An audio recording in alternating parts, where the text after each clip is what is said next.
Selamat datang di Universitas Islam Malang. Saya merasakan pendidikan tinggi Islam yang maju dan modern di sini.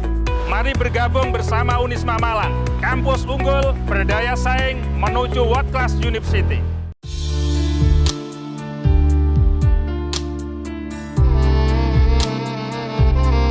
Assalamualaikum warahmatullahi wabarakatuh. Bismillah, alhamdulillah, alladzi ja'ala syahra Ramadan afdhala syuhur wa anzala fihi al-Qur'an nuran wa hudan wa shifaan lima fis sudur. Assalatu wassalamu ala asyrafil anbiya'i wal mursalin sayyidina Muhammadin wa ala alihi wa sahbihi ajma'in al-marju syafa'atuhu ila yaumil hasyur. Rabbi shrah li sadri wa yassir li amri wahlul 'uqdatam min lisani yafqahu qawli. Subhanaka la ilma lana illa ma 'allamtana innaka antal alimul hakim. Wa ba'du. Pemirsa Batu TV, kaum muslimin rahimakumullah dimanapun berada, kita patut bersyukur bahwa kita masih diberi kesempatan untuk bisa melakukan ibadah, terutama di bulan suci Ramadan, berupa puasa dengan rangkaian ibadah-ibadah yang lain. Saumpama umat Nabi Muhammad SAW tahu kalau di dalam Ramadan itu ada keutamaan-keutamaan yang sangat luar biasa, maka mereka niscaya akan mengharapkan bahwa seluruh tahun itu, hari demi hari, minggu demi minggu, bahkan bulan demi bulan, itu merupakan bulan Ramadan semua. Sayangnya karena kita sebagai umat Nabi Muhammad tidak tahu, maka bisa jadi di antara kita melalaikan bahwa keutamaan Ramadan itu sangat besar sekali. Lau ta'lamu ummati ma fi Ramadan latamannau an takuna sanatu kulluha Ramadan. Saumpama umatku itu tahu apa yang ada di Ramadan, niscaya mereka akan berharap seluruh tahun itu merupakan bulan-bulan Ramadan. Maka bulan Ramadan seringkali orang menyebutnya adalah bulan ibadah, bulan yang memang penuh untuk melakukan aktivitas-aktivitas yang itu tujuannya hanya semata-mata untuk menyembah Allah dan mendapatkan ridhonya.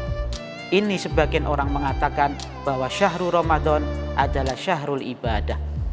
Sedangkan sebagian orang lain juga mengatakan bahwa syahrul Ramadan adalah syahrul tarbiyah, bulan pendidikan. Mengapa demikian? Karena memang pada bulan ini kita dididik untuk menahan hawa nafsu, untuk melakukan hal-hal yang sebenarnya itu boleh dilakukan di luar bulan Ramadan.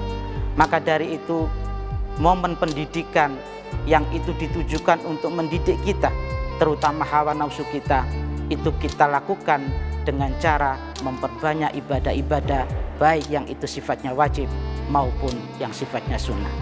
Ada juga yang mengatakan bahwa bulan Ramadan adalah bulan Al-Quran, karena di dalamnya diturunkan Al-Quran sebagai sumber utama dari ajaran Islam yang menjadi panutan bagi umat Islam seluruh dunia. Di samping ada sumber ajaran yang kedua, yaitu Al-Hadis An-Nabawi. Itu beberapa istilah yang biasa dipakai oleh umat Islam untuk menyebut bulan yang sangat mulia ini.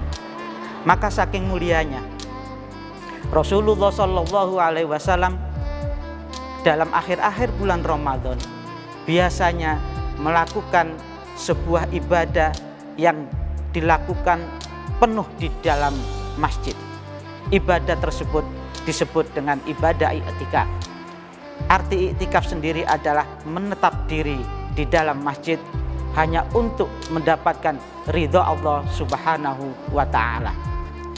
Untuk bisa melaksanakan ibadah i'tikaf, otomatis sebagai muslim kita harus paham ilmu yang melatar belakangi dari ibadah i'tikaf itu sendiri.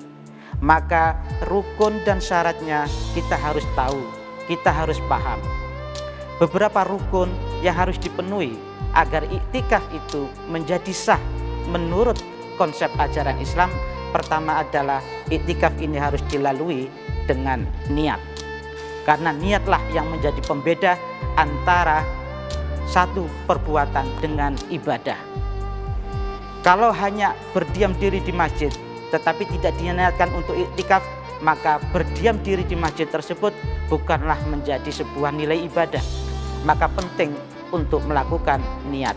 Yang kedua adalah berdiam diri di masjid. Tidak boleh keluar kecuali ada alasan-alasan tertentu yang membolehkan seseorang tersebut keluar dari masjid. Kemudian yang ketiga adalah masjid itu sendiri. Tidak sah kiranya apabila iktikaf itu dilakukan di luar masjid. Kecuali bagi perempuan ada yang membolehkan melakukannya di rumah. Kemudian yang keempat adalah orang yang beriktikaf itu sendiri. Sebagai rukun itu semuanya harus dipenuhi oleh orang yang melakukan iktikaf.